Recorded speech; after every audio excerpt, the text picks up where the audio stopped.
Afternoon, everyone. Huge thanks to those who tuned in last week. We have been informed that the technical glitches experienced the first time around have now been fixed, so fingers crossed we'll be plain sailing. A big welcome also goes to those of you who have signed up in the last few days. Happy to have you on board. So for the benefit of those who weren't tuned in last week, today's webinar is called Swipe or Talk, and its focus will be around stand behaviour. Our guest speaker is a quirky, crazy Dutchman called Han, who's a bit of a celebrity in the exhibitions world and has been in exhibitions for many years. He is also the founder and trainer at Sales and Pepper. I'm sure he'll give you lots of food for thought today, and if you're lucky, he might tell you how he thinks exhibiting compares with Tinder in so many ways. Before handing you over, I'll just quickly give you a bit of context on these sessions. These webinars are brought to you by FaceTime. For those of you who aren't already familiar with the FaceTime project, it's an industry-funded initiative designed to educate, inform, and assist exhibitors in molding them into exhibiting champions. We do have a suite of resources, most of which are free. So for any questions on these, please drop me an email at carmen@aeo.org.uk. Please don't panic if you can't scribble everything down. The recording will be sent to you later this week. So just for a quick overview on the FaceTime resources, there are the popular exhibitor masterclasses. These events are set up like a one-day conference with a range of speakers covering everything from stand design to social media. Our next masterclass will take place at SECC Glasgow next February, followed by our national event at the NEC, which takes place next July in Birmingham. There are also our exhibitor shorts, which have been widely used among the exhibitor community. They're a great way to get to grips with the exhibiting cycle in an easy-to-digest format. As you know, we have these webinars which generally run every 6 to 8 weeks. The next one will be about life cycle marketing and will take place on the 16th of November, so please keep an eye out for this. If there's anything you'd like to learn more about, please do drop us a line. If there is a demand for that topic, we'll certainly cover it.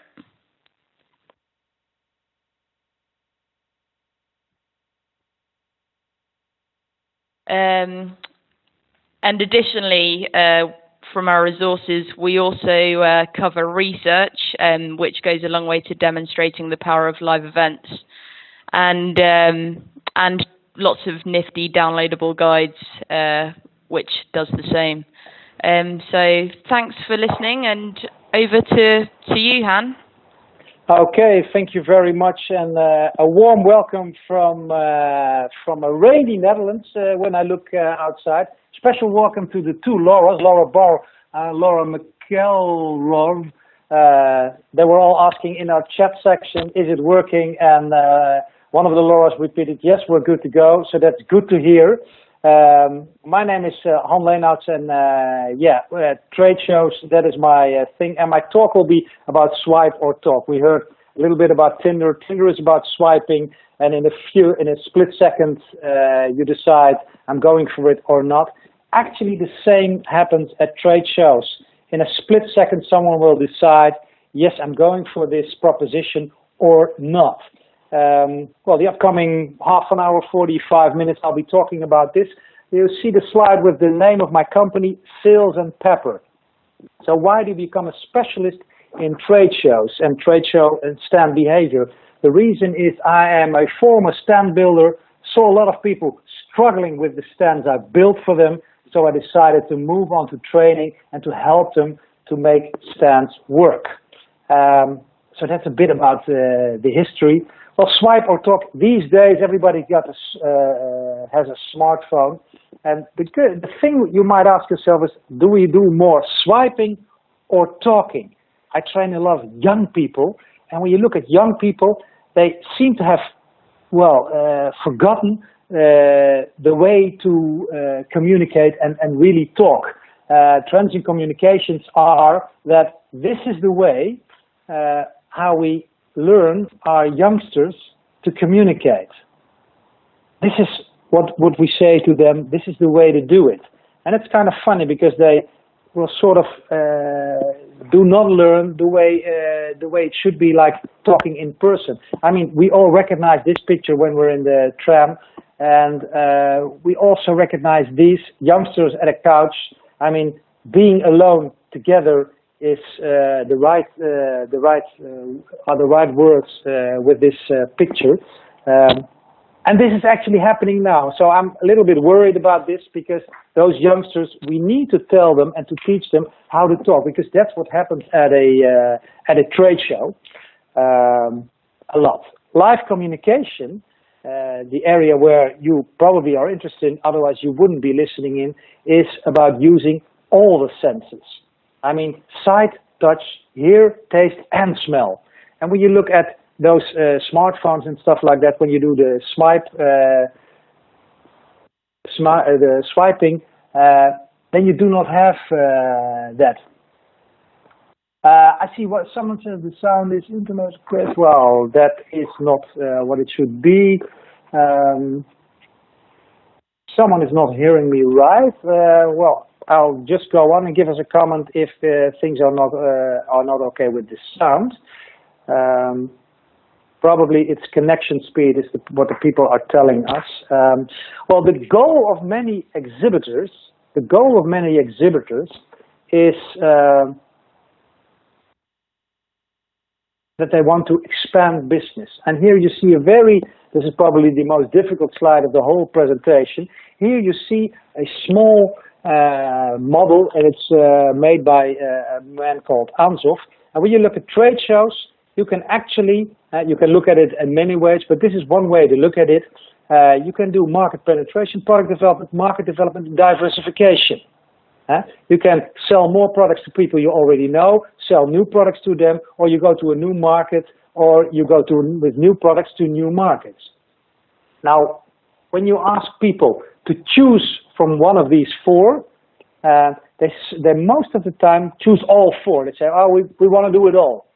But if you look at trade shows, that's going to be difficult, because if you look at market penetration, you will have a more customer-oriented exhibition style. You know your people up front, you invite them, and you get them to the booth. On the other hand, if you are into product development, you have a product-oriented exhibition style. You know the people, but your booth will be more oriented on the new products you already got. Now, another strategy might be market development, and then you have a very contact-oriented exhibition style. You have booth staff, which is proactive and want to go out. And if you have diversification, well, it's an advisory-oriented exhibition style, and it's very hard, to be honest, on trade shows. But to be honest, if you choose all four, you see you have so many different styles. We always say choose maximum 2 styles, and you'll be good to go. You'll be good to go. Let's move on. And the next one is an example, and these slides will be made available to. Those are examples of exhibition goals. Why do we need a goal? I mean, I come across so many people who go to trade shows without a goal, and that is like throwing money out of the window. So I wouldn't do that. I will not go through these in detail. You will be getting them, but these are all examples of goals you could set yourself during trade shows. Now, it's all about performance, and this is not what we want. An empty stand. People are not aiming for an empty stand. That would be quite funny. People are actually wanting to have a full stand, a stand filled with people. And now, if you look at this booth, and I'll just show you, you see here a few people, and those are, as we call, hostesses. I would not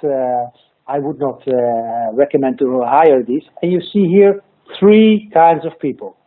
These are people who are working on the booth with the orange ties, and existing clients and new clients. Now, when I'm asking you, what are you aiming for? Most people respond by both existing and new ones. And that is a good thing.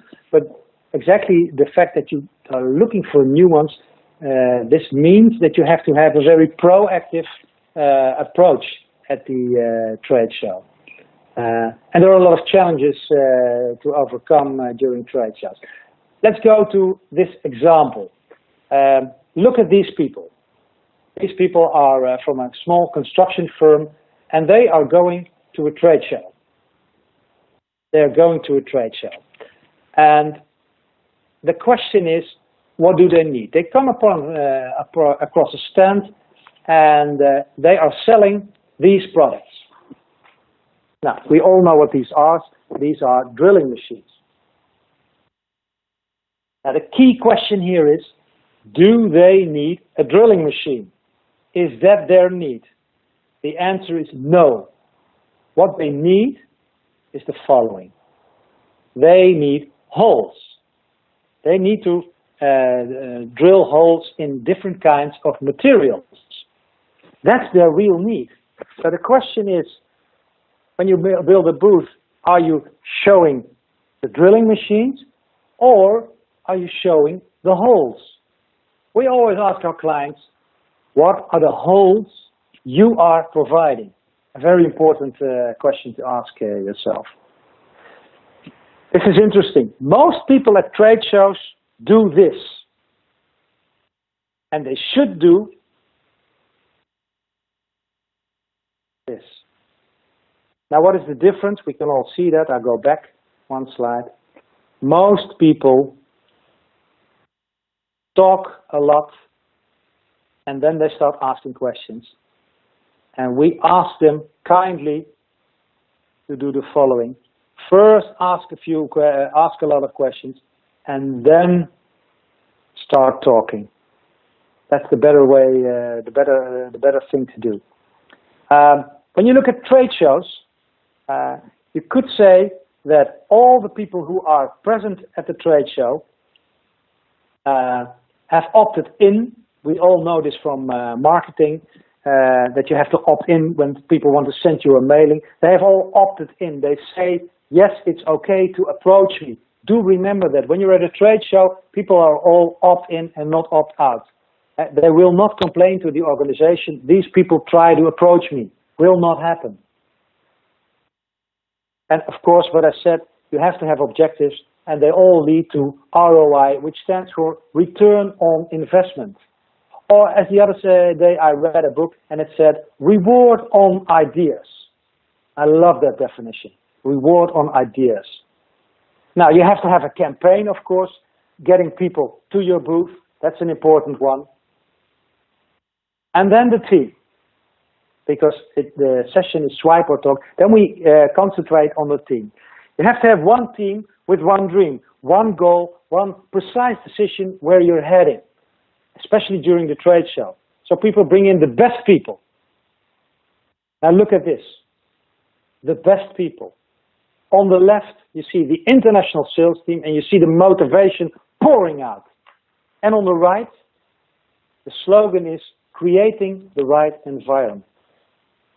Ask yourselves, how does our team look? And have we selected the right people? And that is so important. I'm going to share with you a little dilemma. And I'm a stand trainer, when I talk to customers, they sometimes have a dilemma. They have a choice to make. And the choice they have to make is, are we going to do exhibit staff training, or are we going to invest in content and screens? Now, my question to you is, what do they always choose when, let me say, the budget is more or less the same? A few thousand pounds for the training or a few thousand pounds for the screens with content. They always choose the safe way, the content. But what happens during the trade show? I'll show you what happens. This happens. You see, on your left, you see the screen, and on your right, you see the people doing nothing. And this is, well, it makes my heart ache, of course, but this is not the way it should be done. I mean, when you have that decision, please invest it in your people. The people are the most important ones which are going to bring you success. Now, for those, we're going to do a little international intermezzo. For those who go global, it's interesting to look what happens over the borders and cultural differences. I myself have been training in more than 29 countries, and so I've seen some cultures around, and it's always nice to look at that, because from my personal experience, and I've been in North America, South America, Asia, Middle East, Far East, and deep into Russia, into Africa. So I've been around, and we are more alike than we're different. There are a lot of similarities, but there are also differences, of course. If I ask you, on an international scale, do people want to burn money or earn money? Everybody wants to earn money. On a worldwide scale, how funny is that? Everybody wants to earn money. But we are the same on that. But there are differences. For example, here.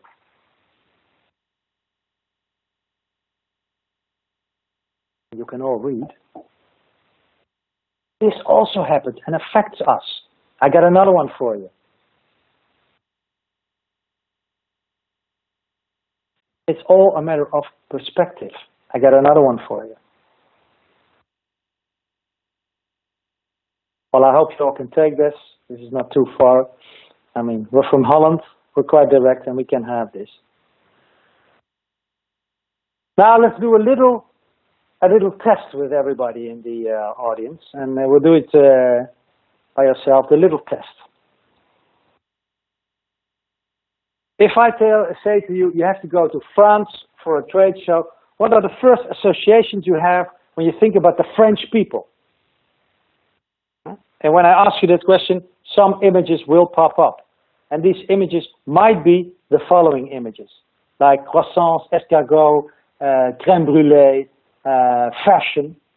Another one, Germany, the mother of trade shows. What do we think when we think of the Germans? Well, it's very easy. We think of Bockwurst, of Beerfest, the beer parties which are actually taking place, and about fast cars and their industry. Let's go another one. Italians. I'll go quickly on this one. Handsome men, the family, pasta. Those are the things we think about when we think about Italy. United States of America. Well, we can go quickly here. What do we think? Starbucks, the White House, Hollywood, and hamburgers. Now, being from the Netherlands, you can have a go. What are the first things you think about when you think someone is from Holland? You go to a trade show in Holland. Yeah. And here it comes. Yes, it's wooden shoes. Yes, it's cheese. Yes, those are tulips. But also our famous painters. And yes, we do have legalized drugs and hashish. And that's so funny, everybody asks about that. And that's what international business does, and we are preoccupied. And also when we do trade shows, and we have to be careful with that. Again, challenges. I always say to people, you make it happen, not me. You make it happen. It's the team. And the job of the team is to select the right people from the audience. You can only do that by interacting, not by looking at someone saying, oh, I know this one. No, by interacting. And by meeting people, by starting conversations with them. That's the way to go about it. You do not want to be turned down. Being turned down, that's a pity. That's something which should not happen. Now, what you want to happen is that you are liked, that people say, yes, I like your product, I like your services, I want to do business with you. That's what people would love to happen. And when you look at a stand conversation, the following happens. First, you see someone. The next thing is you look them in the eye. The next thing is that you talk about something which you have in common. And after that, you see someone and you have a conversation after the show. That's what the ideal stand conversation looks like. Now, the behavior of the stand crew is of the utmost importance, really, of the utmost importance. Again, it has to attract people. Really attract people.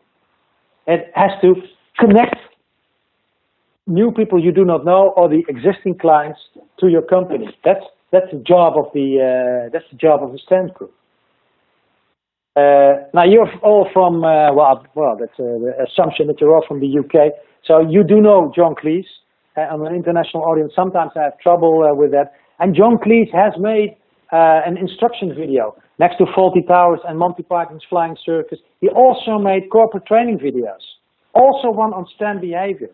The big question is, when did he make it? What year did he make it? What do you think?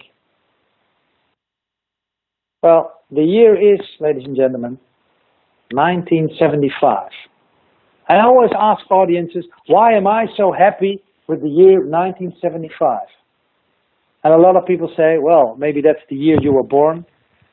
And that is not true. I was not born then. I was born in the 60s. But you know what? Nothing has changed since then. On a day-to-day basis, I work and I walk on trade shows internationally, and there is a need to look after your staff. I see the most amazing stands, and I see the most lousy stuff everywhere. And that's killing our business. We have to be aware of that. We have to be careful with that. And then people say to me, but how do I do that? What should I do? How should I behave then? You tell me. And then I say, well, should it look like this? If this was your team, would you be happy? Would you say, okay, well, this is my team? Or would you prefer slide 2? Is this maybe a little bit better?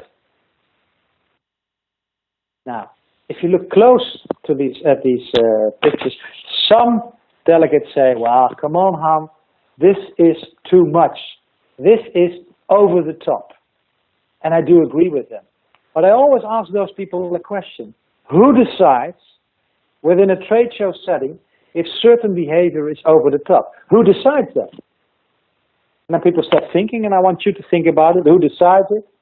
And for those group who says, I decided, I ask you, but how do you do that? How do you decide yourself? You use, because I do not agree with that, who decides it? It is you in connection with the audience. If the audience goes further, says, okay, I'm okay with it, you go further. So you always look at your audience on how far you can go.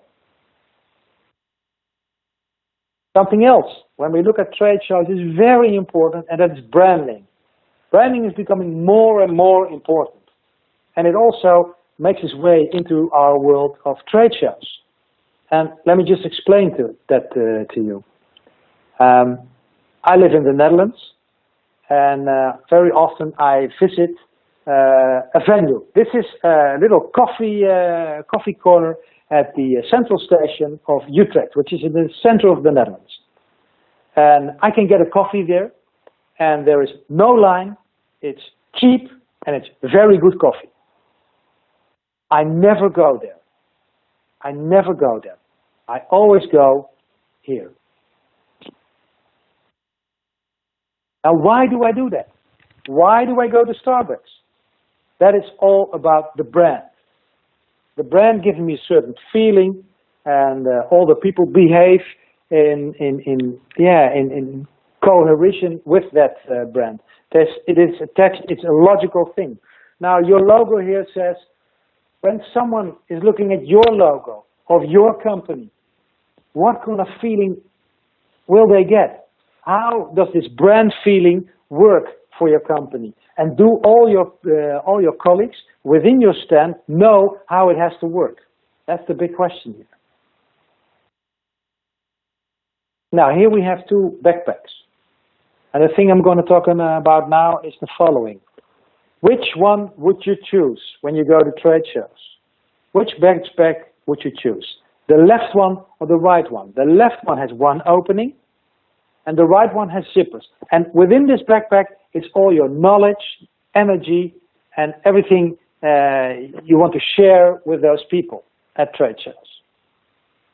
Now, most people choose the right one, and they say, because it's organized, I know where to find things, and that is good, and that is so true. And it's also true that you first have to ask something before you know which zipper to use. Otherwise, you just stand there and empty your whole backpack, like what's happened on the left. And I challenge you, when you go to a trade show, go to some remote stand and just stand there and say, well, tell me, what do you have here? Tell me all about it. Probably they will not open their zipper, but they will open the full backpack and bring out everything. And then at the end, they will ask you, okay, and by the way, what do you do? That's the background of this slide. This is another interesting one. This is a marriage album. And this says everything about customer orientation. And I'll explain it to you. When you see a marriage album of your friends, and you've been to that party, and you're with the book alone, who's the first one you're going to look for? Yourself. Where am I? This is what we do. This is what we do. When we're on Facebook, when there are parties, when there are pictures taken at a party, you will always be looking, or at an event, you see there's a photographer at an event, and they say, well, this is the photo serial of the event. You will always be looking for your own picture. And the question here is, or the statement I'm making is, that all customers will also be looking at their own picture, also within your stand. So where is my picture? Where do you talk about me? That's very important. Again, I cannot say it enough. Team, team, team. Team is so important. Now, this is a little bit of Dutch, and I'll translate it for you. It says, I'm going for it. And at the back of the t-shirt, it says, but not today. Well, that is funny, of course. I'm going for it, but not today. So select the right people. If people say, well, you know what, exhibitions, why should we do it? Don't bring them. Leave them home. That's very important. Now, because if you have the wrong people, this is what they do. They're a little bit grumpy, and they talk in this way to customers. Not a good thing, I would say. Success, the definition of success in connection to your goals. That's also something which is interesting to do. I always say, and I'll read it out to you, when do we call the next show a success? What has happened that we're able to justify the investment we have made in this show? Ask this question to your team. Ask them and write down the answers and bring them together, and then see where are the measurable goals. Probably you get answers like, well, we've seen a lot of people, and yeah, we had a good feeling, we had good feedback. Yes, okay, but how is it going to pay back for all the money? It has to be very concrete. Because one thing is clear, we want to earn money, but first we're burning money. And how much money do we spend? I always say to people, add up all the money you have spent on the trade show, divide that through the number of hours the show is open, and then you have your hourly rate. And that's an interesting figure, the hourly rate. Because, for example, if it is, and that's the average with bigger booths, it's £3,000 an hour. At lunchtime, you spend £9,000. And you should ask yourself the question, did you earn your lunch today already or not? If you're like a little bit, you hesitate when you see someone approaching the booth like, okay, well, you know, I'm not on the market, I don't want to do this. I mean, you've paid money for this. This is why you paid the money, so go after them. This is, I mean, I always say it's free hunting. You have a licensing, a free license to hunt. That's what you pay the money for. Never forget that. Now then we have leads, of course. When we have the connection, we have leads. And then, of course, we have the follow-up. And that's an interesting one. I've been a stand builder for more than 10 years. And we've at so many occasions, we found the leads somewhere in the basement of the stand, like all the way in the back, in a box, in a card box. Like, okay, what is this? Oh, yeah, the business cards. People tend to forget that. I mean, actually, the first thing you should do when you register for a trade show is say, when are we going to do the follow-up? That's the first thing you should do. Now we're going to do a funny thing, and I cannot see you, but for a moment, stand up behind your computer and take the position you will be having when you are waiting for the first customer on the second day. Please do that. And then think for yourself, where are my hands? Where do I leave my hands? How is my body positioned? Because your body is your instrument during trade shows. Well, you can sit down now. I will be looking at some people who still are earning money. These people, take a good look. This was so funny. This was actually taken on a car show where these people did not know that the day after these pictures were taken, I was going to have a small training with them. And I asked them in the morning session, was it okay? And were you active? Yes, we were. I said, well, let's look at the pictures. And then, of course, they had nothing to say. I mean, this is not an active way to do so. I mean, these people want to sell cars which cost 10 to 20,000 pounds. I mean, don't behave like this. And we have more coming for you, more nice slides of people at trade shows. Like this guy. He is tired. The next lady is tired too. When can you be tired? Well, at home, and don't talk about it. This is what we always say. The next guy is texting Virgin.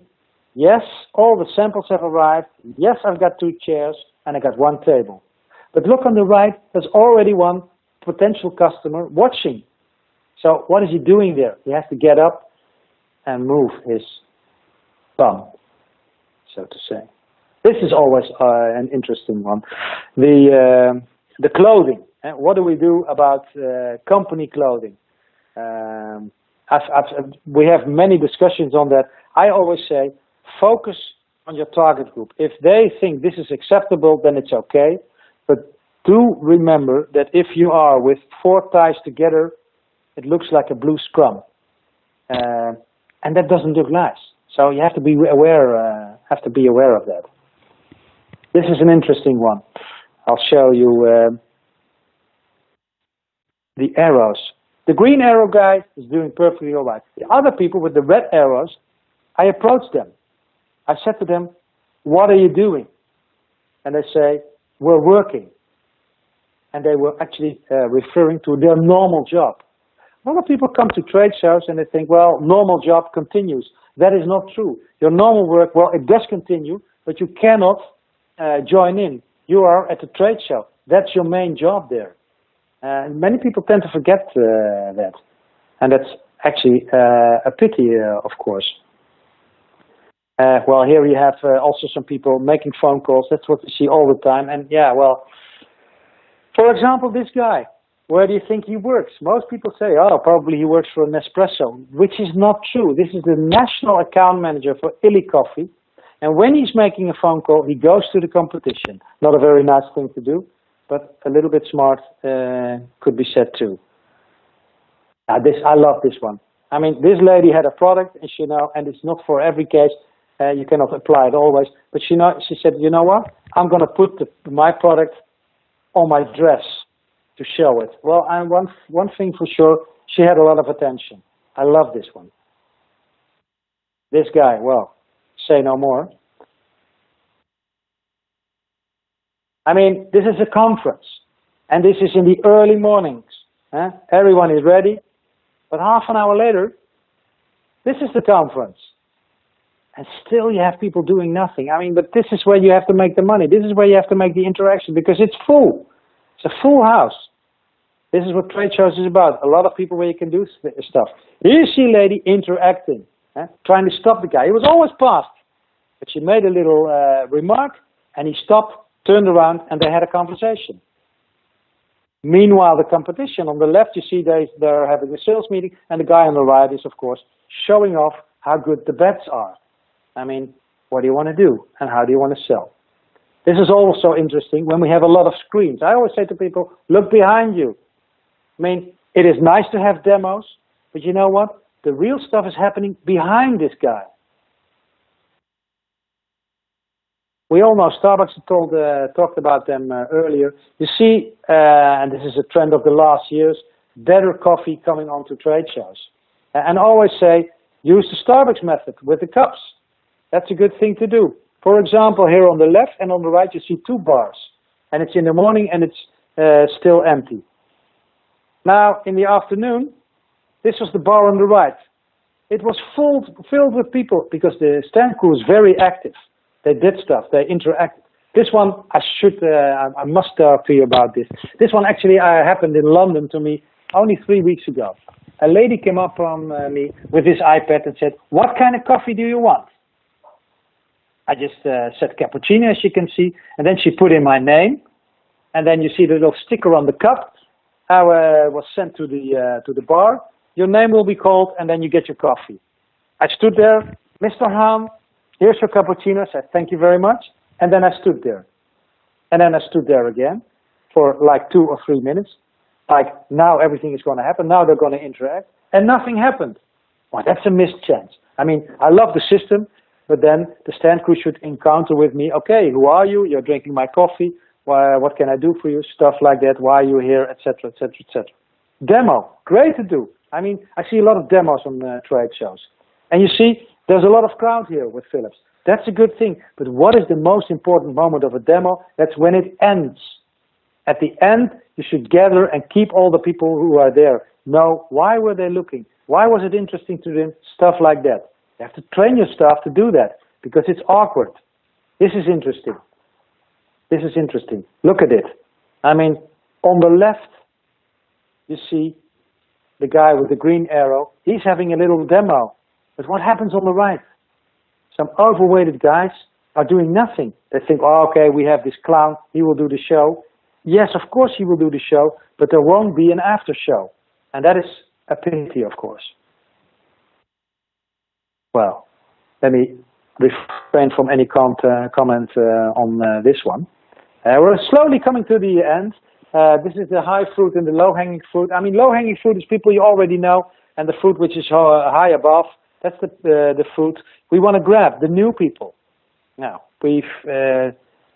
if you want to make a conversation, yeah, well, this is not what you want, that the conversation is not taking place. Now, what you really want is that, what you don't want is people to say, "Well, I'm afraid of networking." Don't bring them on the team. What you want is interaction, real interaction. And then you have to ask yourself, what is effective to ask a visitor when he is, for example, passing by, not paying any attention to your products or display? What do you say to them? And the same goes for someone watching from a distance. He's showing some interest, but he's from a distance. How do you approach him? These are questions you have to ask your team and work with them. The next one is looking at a display. You have got something on display. What do you ask them? For example, passing by is, "How do you like the show so far? What should I do to make you stop?" Watching from a distance is, "Sir, you're looking at our booth. What caught your eye? Why are you looking?" When he's looking at a display, it's a very over-the-top one, which we say in Holland. You're looking at our latest product. "How many do you want to have?" It might seem like a stupid question, but the people will start laughing and you're into a conversation. Now, the last one is also important. Sticky visitors. How do you get rid of people you don't want to talk to? Well, train your staff because it's important. Now, what do you want to know from people? I mean, you see someone, you haven't seen him before. What do you want to know from him? I got a little help for you. And because we want to know why they are shopping. I mean, they're shopping. And here's your help, and it's called Patrick. And we all know him from SpongeBob. And the first thing we do is, of course, creating the contact, engaging. Now, normally the first thing you do when you see someone for the first time is identification. Who are you? Where do you work? And what do you do there? The last thing you talk about is the next step. So, follow up. Now, many people all of a sudden ask you a question. We say that is the key question. Many people answer that question directly. We always say, first go to identification, then ask them, "Gosh, why are you at this show?" And then the next question should be, "Well, you're at the show with us. Why is that relevant for you?" And then you go to the key question. Of course, this never happens, but it's a guideline. It's a help. Those are not strings you have to be attached to. And then, of course, the art of listening. It's so important to listen well. We all know that from courses. And then, of course, how do I empty? How do I actually make a pitch which is engaging, which is sticky in the mind of the visitor? It's all about trust. And I'm going to explain to you a little bit about this trust. But when you have to Oh, we have a question. That's good, and I'll go to that immediately. What do you do if you are a new business and there's only two of you on a small stand? Well, always someone has to be on the stand, because an empty stand is not what you need. So that's what would be my advice. And when you have a small stand, don't bring too many products. Have a great display, like a big rhetorical question, and then start engaging. And finally, let me get back to the slide here. If you present like this, no one will buy from you. It's all about trust. And when you present, it has to have impact, of course. And those are all, as we say in Holland, open doors. And you have to be different. Of course, you have to be different. And this is important. I learned this from a journalist. And he said, whenever I get a piece in which people want to have published, I always ask myself, so what? Who cares? Now, whatever you're doing at a trade show should not lead to a question, so what? Who cares? It should be, so what? Who cares? Proof. And you can test it yourself. The next one is the why, how, the why, how, and what. This is by Simon Sinek. When you go to YouTube and you type in why, how, what, you get an interesting video where people explain to you why it's good to explain why you do the stuff you do, instead of telling you what you do and how you do it, because people are not so interested in that. I'm a big fan of this theory, to be honest. And I'm going to show you the triangle of trust. Now, it's going to be a hard one, not seeing you, but I'll give it a go. The things underneath, or at the bottom of the triangle, are things we do a lot, but do not bring much trust. And the higher we get, the more trust we build. Let's go for buying a car. If you want to buy a car, do you believe the car salesman? Now, no one believes the car salesman, of course. Do you believe the brochure? Well, you know, they cannot lie in the brochure, but hey, the brochure was written by someone from the marketing department, so we do not believe that. But we do it a lot. Now, this is, of course, an interesting program, and these are the old guys. But when an independent organization like Top Gear comments on the car, you might say, well, okay, if these guys say it's okay, then it must be all right. But what is even more powerful is when your neighbor buys the car, or your friends. I mean, those are active referrals. And in the car business, drive it yourself is the best thing to do. Now, when you're at trade shows, be above. Know why other people are using your product. And people say, how do we find out? Well, you find out in the following way. You ring up your best customers and say, why are you doing business with me? You ask them, why are you doing business with me? And give me the reasons. And please don't give me those general arguments like, oh, okay, you have a good price and good service. Now, go in depth. That's an interesting one. I got a question coming in. Should every brand partake in trade shows? Wow, that's a good question. Should every brand? Well, you only should partake in a trade show if relevant audience is there. Is it good that every brand is there? Yes, for the completeness of the portfolio, it is good. And yeah, of course, you want to have market leaders over there, because if the market leader goes, probably it's important. But it's a little bit of a blessing in disguise when those guys are not there. So there's not a real hard answer on that one. Should, I mean, if there's enough or relevant audience, you should go, because it's a very good way and an easy way to expand your business. Thank you, by the way, for the question. I'm finishing up now. It has been a lot. We're already 45 minutes on the way, so that's a good one. Your team, I mean, ask yourself, how is my team? What am I going to do about my team the next time? And how important is it? Probably it's the most important thing next to your stand. Again, you make it happen. Do not forget that. Well, what did we learn today? I would love to know. Maybe you can put it on Twitter, @SalesandPepper, or at the FaceTime Twitter. We'd love to know what you thought about today. And let me go to my no, not my last slide. This is so true. If it's up to be, if it is to be, it's up to me. You have to do it all by yourself. I would love to thank you very much for your kind energy. I felt it all the way through here. And well, I would say, Carmen, back to you. Okay, great. Thank you, Han. That was brilliant.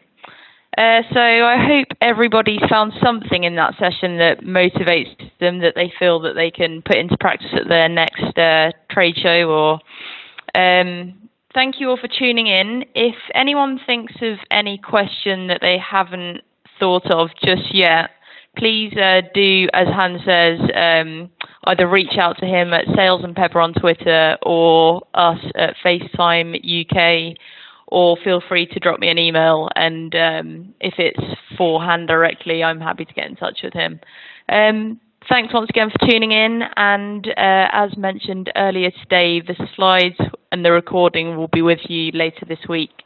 Have a great day. Thank you. Thank you. Bye-bye. Cheers, Han. Thanks a lot. Bye. Cheers. Bye.